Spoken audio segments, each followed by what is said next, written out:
Vous êtes des milliers à nous suivre de partout dans les quatre coins du monde. Bonsoir et bienvenue à tous si vous nous rejoignez. Au sommaire, la première ministre Judith Suminwa a échangé mercredi 2 octobre à la primature avec le général-major Jean-Pierre Kasongo-Kabouik, commandant du service national, sur la possibilité d'accroître ses activités. Vous aurez le détail dans le développement de ce journal. Et puis le bateau Merdi a connu un naufrage. C'est jeudi 3 octobre 2024 sur le lac Kivu à Goma dans la province du Nord Kivu. Autre titre, la tenue des élections législatives nationales et provinciales suspendues pour fraude à Massimanimba et à Yokoma au nord Ubangui est fixé au 15 décembre 2024 selon un communiqué de la centrale électorale. Mesdames, Messieurs, vous aurez de précisions dans ce journal.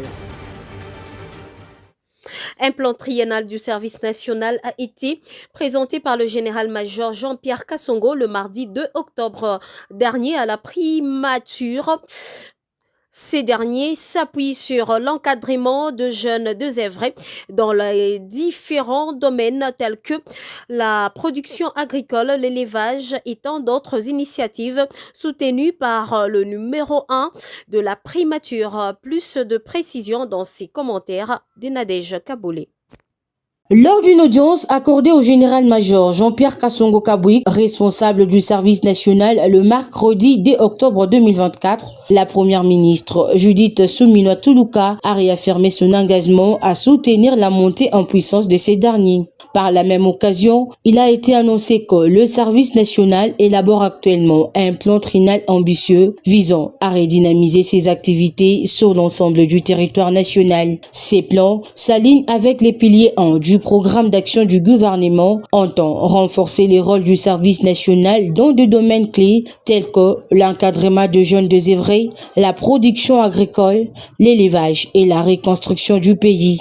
Nous travaillons à la mise en place de ces plans pour mobiliser les jeunes et les intégrer dans des projets de développement national, notamment dans l'agriculture et l'élevage, pour contribuer à la lutte contre l'insécurité alimentaire, a souligné les responsables de cette institution paramilitaire, le général-major Jean-Pierre Kasongo. Judith Tuluka a salué cette initiative qui soutient la vision du gouvernement de faire de l'agriculture, de la pêche et de l'élevage des moteurs de croissance économique tout en s'attaquant aux défis de la crise alimentaire et du chômage de jeunes.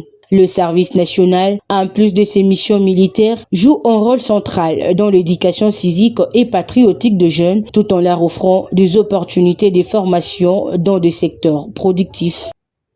Le vice-premier ministre, ministre de l'économie nationale Daniel Mukoko Samba a signé le mercredi 2 octobre 2024 un arrêté révisant à la baisse le prix de produits pétroliers en République démocratique du Congo. Gracia Kaya pour plus de précisions. Cet arrêté entre en vigueur jeudi 3 octobre 2024 dans la zone ouest. Le litre du carburant passe de 2340 francs à 2990,49 francs congolais. Cela équivaut à une réduction de 13%. Les gasoils à son tour passent de 3435 francs à 2979,73 francs congolais, soit à 13% de moins.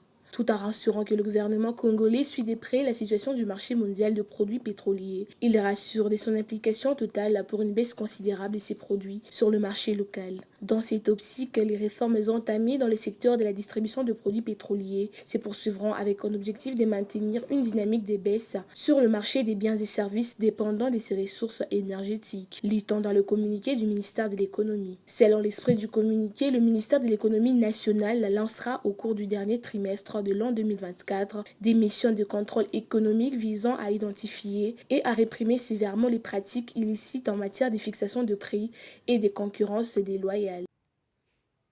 Autre nouvelle, la grève de transporteurs poids lourds est désormais levée. Le trafic sur la nationale numéro 1 peut enfin reprendre. C'est le compromis trouvé à l'unanimité mercredi 2 octobre 2024 au cours d'une rencontre du VPM de transport Jean-Pierre Mbemba Gombo avec le transporteur l'AFEC, le gouvernorat du Congo central, le patronat ainsi que le syndicat. Reportage. Le vice-premier ministre, ministre de Transport Jean-Pierre Bemba Gombo a quitté Kinshasa ce mercredi 2 octobre 2024 pour atterrir aux premières heures à Matadi en vue d'interagir dans cette crise de grève de transporteurs poids lourds dont les tractations ont été enclenchées par le gouverneur de province Grace Kwangama Swangibilolo depuis près de 2 semaines. Déterminés à lever cette grève, les autorités ont fait le pied de l'hôtel du gouvernorat jusqu'à atteindre la salle Le Béni en ville basse pour des pourparlers.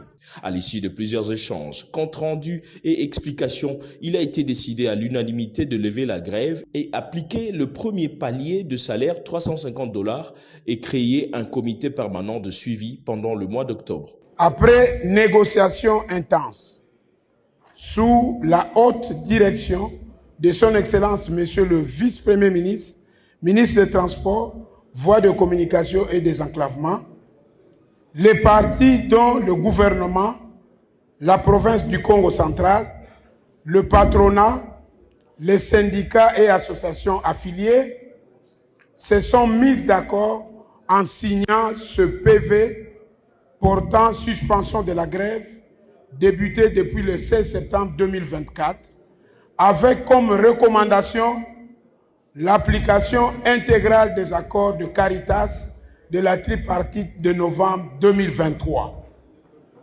Ainsi, nous demandons par la présente à tous les transporteurs routiers de reprendre le transport sans entrave sur le tronçon Kinshasa-Matadi-Kinshasa.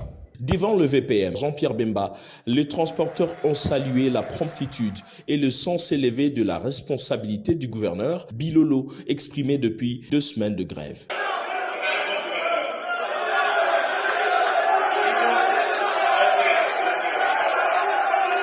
Un arrêté interministériel signé conjointement entre le ministre de Transport et celui de l'Économie a été présenté en guise de preuve que la situation a pris une tournure décisive dans le chef de l'État congolais pour une solution durable. Séance tenante, un comité permanent de suivi des syndicats de chauffeurs est invité jeudi à Kinshasa pour ouvrir la brèche des réunions qui vont réunir le patronat, les syndicalistes, le ministère de Transport et la FEC pour appliquer d'ici fin octobre les autres paliers jusqu'à atteindre $400 le salaire et tous les avantages qui s'en suivent en vue de respecter entièrement les desiderata de toutes les parties prenantes.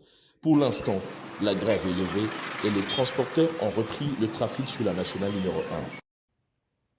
Les agents de la compagnie Congo Airways étaient en sit-in le mercredi devant le ministère de la Justice. Ils réclament 14 mois d'arriérés de salaire et la démission du DG de cette compagnie. Ils ont été reçus par le ministre Constant Mutomba qui a promis de suivre de près ces dossiers. Suivez le reportage. Le rapport sur sa mission d'enquête à Congo Airways. Sur base de ce rapport, s'il est établi qu'il y avait détournement d'1 seul dollar de Congo Airways, je vais donner injonction pour que les responsables, les auteurs de ces détournements soient immédiatement arrêtés. Et ça va se faire dans maximum 48 heures.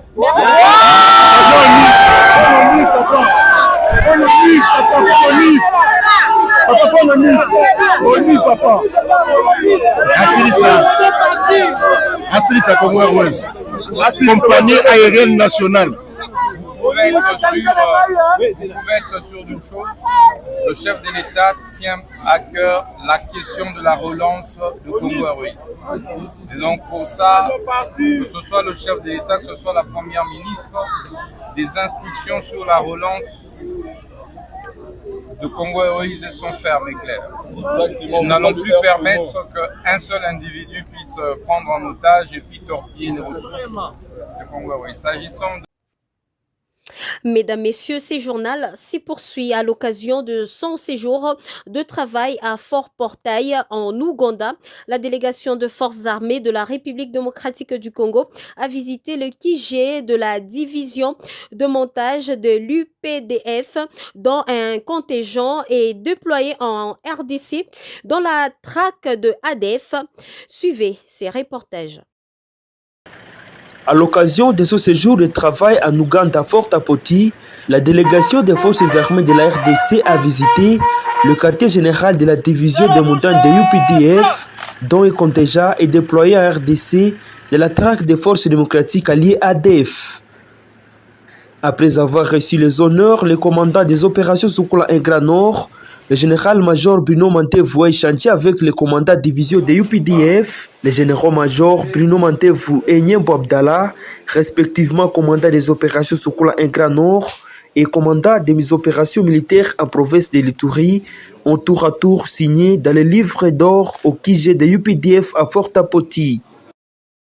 Ils ont également procédé à la visite de l'hôpital militaire de UPDF de Fort Apoti, où sont pris à charge les militaires congolais et ougandais blessés sur la ligne de front dans le cadre des opérations Shuja menées conjointement en RDC par les armées de ces deux pays. Parmi ces militaires figurent ceux blessés lors des offensives à Mangurejipa, dans les territoires de Lubero et d'autres territoires de Mambasa. Leur santé n'est plus à craindre et il faut bientôt regagner leur domicile, affirme le docteur militaire, le lieutenant André Bakadjika, médecin de l'unité médicale d'intervention rapide des FARDC dans les opérations Sokola en Grand Nord. Nous avons réalisé l'évacuation sanitaire des militaires IPDF et FARDC qui étaient blessés sur les champs de bataille. Nous les avons pris en charge et par après nous sommes allés à Mangourjipa où il y avait eu des contacts. Nous avons évacué des militaires UPDF blessés de guerre. Il y avait deux qui avaient des lésions graves. Nous les avons pris en charge, nous les avons opérés, nous avons extrait des éclats de bombes et nous les avons évacués ici en Ouganda. Leurs paramètres vitaux sont dans les normes. Je crois que le danger est déjà évacué. Il n'y a pas que les militaires pris en charge de cet hôpital. Plusieurs combattants capturés ou ex-otages des ADF bénéficient également des soins de santé. Nombreux blessés par balle lors des différentes offensives sur la ligne de front sont évacués pour être soignés conformément au règlement des droits international humanitaires. Certains de ces malades sont soit habitats. La Commission électorale nationale indépendante, CENI, a publié un communiqué ce 3 octobre dans lequel elle annonce de dates importantes pour la tenue des élections à Yokoma au nord Ubangi et à Masimanimba au Kwilu. D'après ces communiqués consultés par Scoop FM, la tenue du scrutin est fixée au 15 décembre 2024. La proclamation de résultats est prévue le 23 décembre, tandis que l'accréditation de témoins, observateurs et journalistes est programmée du 31 octobre au 30 novembre 2024. La campagne électorale, quant à elle, est prévue du 13 novembre au 14 décembre 2024.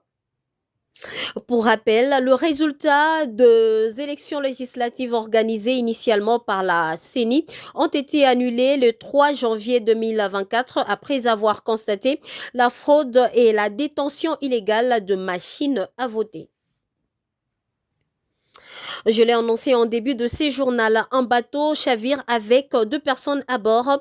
Le bateau quittait Minova pour Goma avec la plupart de femmes commerçantes qui partent vendre et acheter de vivres dans le marché de Kituku dans la ville de Goma au nord Kivu. Rappelons que la force navale en collaboration avec la force de la SADC ont vite dépêché l'air boate pour secourir le survivant et ramener le corps de ceux qui ont perdu la vie à la morgue.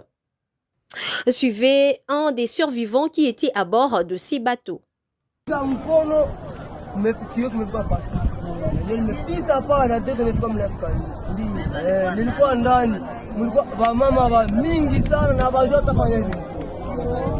Wa mingi sana. Na ndio wenye walianza lia. Sababu ilikuwa anaenda hivi analia. Nenda hivi analia. Na mimi sasa nilisikia mule ndani ile vitu kwa mle ndani nenda. Nenda hivi vinamwangikia huko. Nenda hivi vinamwangikia kamesema hivi. En sport, le léopard de la République démocratique du Congo de moins de 20 ans vont affronter le Diable Rouge du Congo pour la finale des éliminatoires de la CAN U20 dans la zone UNICAF. Suivez le sélectionneur Guy Boukassa et le gardien Johan Bobaka en conférence de presse d'avant-match. Ben, écoutez, déjà, on est content d'être là. On est content d'avoir droit à ce point de presse annonçant une finale. Parce que le début n'a pas été facile pour nous. Maintenant, quand on arrive en finale, le plus important, c'est déjà sortir du rêve et se concentrer sur l'objectif sur le terrain, c'est-à-dire faire une bonne prestation et avoir plus de buts que l'adversaire. Mais il faut noter que ça passe par une bonne récupération. Parce que on a joué hier et vous savez dans quelles conditions. On a le même groupe qui répète les efforts, 90 minutes avec un temps de 3 fois 90 minutes. Les mêmes joueurs, sans changement, avec un temps de récupération très court. Pour le moment, on se concentre sur la récupération. C'est déjà avoir des joueurs frais demain. Ça sera très difficile. Mais nous croyons au travail que fait le staff médical. Donc, une fois que les garçons sont prêts, on espère présenter un visage meilleur que celui que l'on a présenté lors du premier match. Bon, déjà, au niveau des blessés, on n'en a pas récupéré. Saka est toujours...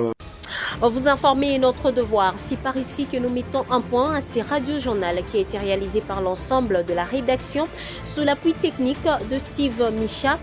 Christian Mouchompa était à la coordination générale. Merci également à vous de nous avoir suivis.